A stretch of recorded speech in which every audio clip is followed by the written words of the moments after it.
All right, kids, Drake is corny.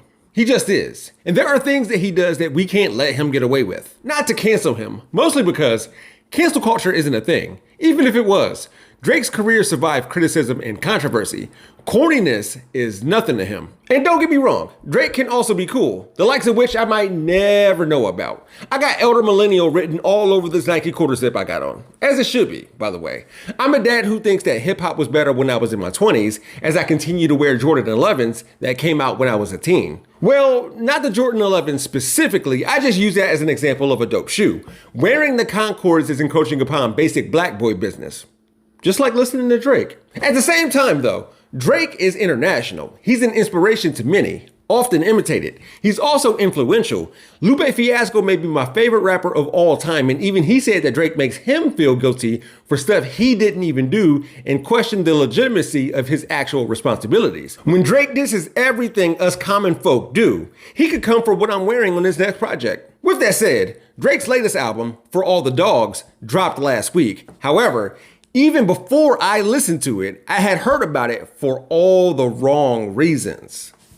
I really want to talk about how stupid that fucking line was. Because here's what he's not thinking about. He's not thinking about the fact that one day there's going to be a concert of his and there's going to be a bunch of white people singing. What is the lyric? It's like, you got my mind in a terrible place, whipped and chained like American slaves. There's going to be a white person singing, rapping that loud as fuck with their whole fucking chest. Evidently, Joe Budden heard what many of us heard. And on the Joe Budden podcast, he said, "Yo, dog, I had to look up how old this nigga was when I finished listening to the album. You are 36. Your birthday is in 20 days. I Googled that too. You will be 37 years old. Get the fuck away from some of these younger niggas and stop fucking these 25-year-olds. Drake's reply to Joe Budden was, "You have failed at music. You left it behind to do what you were doing in this clip because this is what actually pays your bills. For any artist watching this, just remember, you are watching a failure give their opinion on his idea of a recipe for success. A quitter give their opinion on how to achieve longevity." And that was just the first part. It goes on from there. Now, from that point on, Drake has something for Joe Budden's peoples. Azalea Banks addressed Drake for what he said about Joe Budden. Drake's dad had words for Joe Budden. Birdman warned Joe Budden about beefing with Drake. Then he posted something about Drusky. I'm not even sure what. Oh, and Drake also said, "I thank God for this life and not having to come to rush conclusions on Best Buy podcast mics," reminding me that I got this adapter I'm using to record this video right now from Best Buy, so I'll be sure to burn it after I'm done here. Meanwhile, Joe Budden's response was simply, "You'll grow up sooner or later. Father Time is undefeated," appearing to be unbothered. Before I continue, what we ain't gonna do is act like Joe Budden couldn't rap in his heyday, and nobody knows that more than Drake. I used to rap like Budden back in the day, just with the way I used to try and get like certain flows off. So apparently, Drake explained to academics why he responded to Joe Budden the way he did. He said Joe Budden stepped over the line and criticized him as a person instead of the music. And if that's true, I can understand that. But can we talk about For All the Dogs just not being that good of an album? It got a score of 52 on Metacritic. Personally, my favorite part of the record was J. Cole's feature on First Person Shooter. Speaking of J. Cole's verse in First Person Shooter, he mentioned how he, Kendrick, and Drake are the leaders of the new school. I agree. But Drake is the only one of those three who would keep all the bras thrown at him during his shows, take a picture with said collection of bras, and then post that picture. Seems like the kind of content that would impress 20-something-year-old dudes. And Drake does seem to be in and around 20-something-year-old women, based on what he says. In track number 3, Calling for You, the song starts out with, "I was in the club before she even had it. She was 21, I don't see a savage." Then, a woman who sounds a lot like the I'm telling you right now, that mother back there is not real lady from that airplane video that went viral was complaining about only eating jerk chicken and oxtail. In 7969 Santa, Drake references the lady in his life. He says she's 25 on Slime You Out, which has to be a reference to Nickelodeon dropping green stuff on kids back in the day. Drake talks about a woman who wants to be micromanaged and to be told what's right from wrong, and I don't know. That doesn't seem like something a grown woman would want, or maybe they would want that treatment from Drake because he's him and he's rich.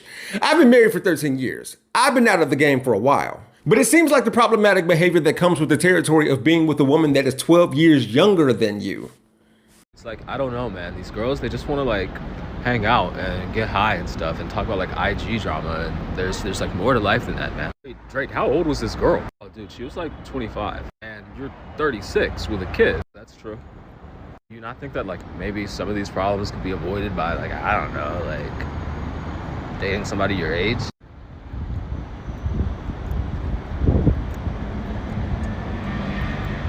No. Going back to the Joe Budden podcast, Joe has also said that Drake didn't make For All the Dogs for people like him, and he accepts that. Budden said Drake has given him more than enough dope music from his catalog. He's got enough. Joey has also stated in the past that Drake talks about stuff so lavish, extravagant, and decadent that he himself doesn't even know what he means. And Joe had a decent rap career. He'll admit that it's nowhere near where Drake is or will be. Joe Budden has a successful podcast. The nonsense he spews from time to time only adds to it, and this thing with Drake helps. None of this cringy corniness or any of his other incidents will impact Drake whatsoever. He'll still diss everything below his tax bracket so we can't even enjoy existing. People will still tweet his lyrics like it's biblical or something, even people I know. And some of his 20-something-year-old fans will excuse his subpar album and questionable lyrics. I feel like I'm bi, 'cause you're one of the guys.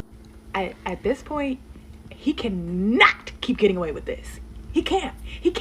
Because for me, first, it was like, chain like American slaves. That line was crazy. You're from Canada. Watch it. And you're not even. But anyway.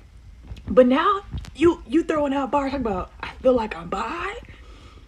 Because you're one of the guys. It's a bar. Should have stayed in the drafts. Because what did you just say? Nah, we can't keep defending you like this, Aubrey. What did you say? We could get the back-to-back version of Drake out of this, so we're gonna be all right. He DMs me with a 55-second voice note.